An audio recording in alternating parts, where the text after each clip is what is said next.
ఈ iBomma movie rules hype దాని గురించి కొంత మనం మాట్లాడుకున్నాము. అండ్ నేను ఒకటి చెప్తాను ఏంటంటే, పోలీసులు ఒక పిక్చర్ వేసి వాట్సాప్లో వాడు పెడుతున్న మెసేజ్లు అంటే 9 లక్షలు సంపాదిస్తున్నాడు ఒకడు బెట్టింగ్ బ్యాగ్స్ ద్వారా మనకి మూవీ రూల్స్లో ఐబొమ్మల్లో సినిమాలు చూపించి, వాడు ఇంకా 25 లక్షలు అడుగుతున్నాడని అంత క్లియర్గా సాక్ష్యాలు చెప్పాల్సిన అవసరం ఏంది? ఆయన చెప్పాడు అంటే there is something.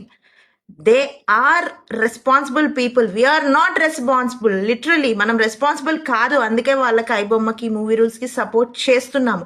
We have to be responsible. అక్కడ లీక్ అయ్యేది మన డేటానే, ఇంకొకరి డేటా కాదు. పోలీసుల డేటా లీక్ అయినా కూడా వాళ్ళు గ్యాదర్ చేసుకోగలరు, తోలు తీయగలరు. మనం ఏం చేయలేము.